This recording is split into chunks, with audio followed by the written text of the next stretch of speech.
Hi everyone, I'm Aya Hussein, Research Associate with University of New South Wales in Canberra. In this talk, I'm going to present our work on autonomous swarm shepherding using curriculum-based reinforcement learning. I'll first introduce the problem of autonomous shepherding and discuss existing techniques for shepherding. Then I'll describe the research gap and present our proposed approach. Before I conclude with a summary and suggested directions for future work. So what is autonomous shepherding? Shepherding is a swarm guidance approach consisting of a swarm of biological or artificial sheep and a sheepdog with cognitive and physical superiority. The aim is to leverage the dog to guide the swarm into a designated goal area. Autonomous shepherding refers to cases where the dog is an artificial agent like a robot. Applications of autonomous shepherding include herding of biological sheep or guidance of robot swarms.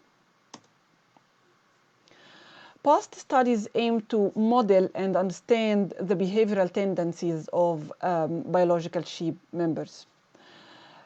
So three forces have been found to impact the behaviors of the sheep. The first is the cohesion force, which keeps sheep agents clustered together. The second is the collision avoidance, which helps minimize sheep-to-sheep collision. And the third is the dog influence, by which the sheep agents escape from the threat represented by the dog. Many previous techniques have been proposed for shepherding, and I'm going to categorize these techniques into two categories. The first is rule-based algorithms. These algorithms aim to mimic the behavior of biological sheepdogs. As such, the artificial dog will first aim to collect all sheep members together into a single cluster and then drive this cluster towards the goal area. To successfully perform the shepherding task, rule-based algorithms need as input a model of the sheep behavior. It has been found that rule-based algorithms exhibit dramatic performance drops in response to various factors, including, for example, initial sheep formation, environment structure, and swarm size. The other categories for algorithms, for shepherding algorithms, is learning-based algorithms. These algorithms use model-free reinforcement learning to learn behaviors for the sheepdog. Some of these techniques have heavily relied on hard-coded rules for calculating intermediate waypoints for the sheepdog. This resulted in a very limited space for learning, such that the resulting behavior was almost identical to rule-based algorithms, which pretty much voids the advantages of learning algorithms. Some other techniques used reinforcement learning without hard-coded rules. However, the reported success rates was very low, such that it was 50% at maximum. This takes us to the research gap in the literature. There is a lack of learning-based algorithms for shepherding that can achieve high success rates without heavily relying on hard-coded rules. Our approach to the problem can be described as follows. We started thinking of shepherding as a hierarchy of two subtasks. The first subtask is a pushing subtask where the agent just needs to learn how to push a sheep agent from position A to position B. The second subtask is the mood selection subtask in which the agent needs to learn what to push, like how to determine PA and PB, which are to be given as input to the pushing subtask. To learn the pushing subtask, we used in an environment with a single sheep member. We used state variables representing the position of the sheep, of the goal, and of the dog. We used continuous action space representing the x and y velocity for the sheepdog, and we used the DDBG agent for learning. We employed curriculum learning to make the learning efficient, such that the complexity of the training scenario increases over time. We controlled the complexity of the training scenario using the initial sheep to goal and dog to sheep distances, such that for early training episodes, these distances were small. However, as the RL agent makes progress and starts learning effective behaviors, these distances are kept increasing over time, over training time. The results of the training experiments showed the value and the importance of using a curriculum for the pushing subtask, such that without curriculum, actually, successes were extremely rare, such that the agent could not improve its behavior over time.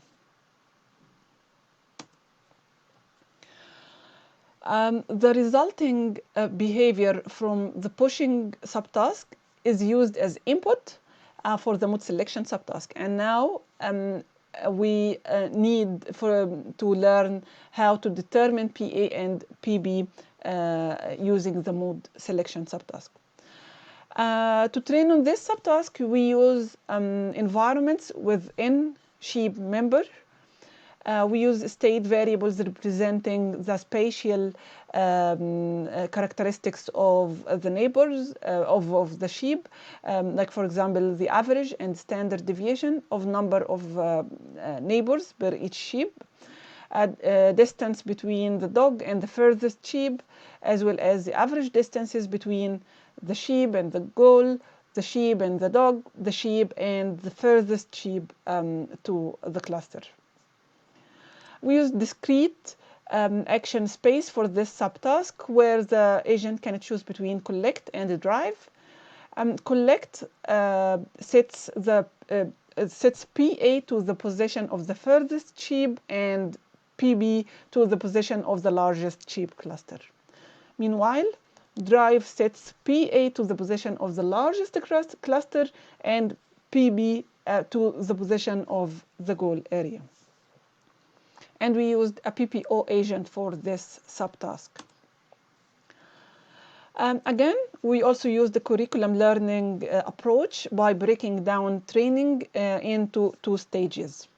The first stage used a simplified environment, which is pretty much a miniature environment of the main environment with smaller dimensions of 50 times 50 units, fewer number of sheep, only 15 members.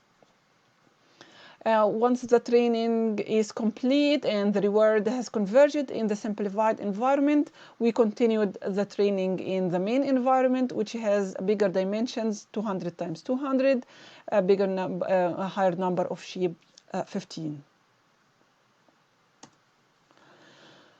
The training results for the mood selection subtask did not show any value of using a curriculum for this subtask. After the training is complete, we evaluated the resulting policy, and again, we did not see any significant difference between using a curriculum for the mood selection subtask versus no curriculum for the mood selection subtask. That actually was not expected because we expected that the curriculum would benefit the mood selection subtask just like it benefited the pushing subtask. So what we did is that we investigated the behavior, the learned behavior in the simplified task and in the main bigger environment. We divided an episode time into 5 intervals and logged the percentage of time drive and collect actions have been executed in each time interval. We found that for the simplified task, the agent would mainly drive a separate sheep towards the goal area. And this resulted in a really good performance in this simplified environment. Meanwhile, as we moved to the big environment, this behavior was not optimal, as the agent needed to collect scattered sheep into one or at least a couple of clusters before driving them towards the goal area.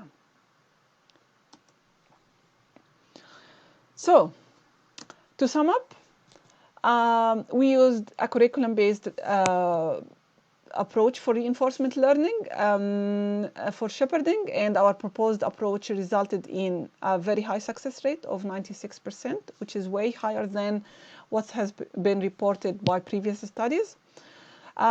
Using curriculum was very useful for the pushing subtask, but it was not useful for the mode selection subtask, as we found evidence of negative transfer between simplified and the big environment.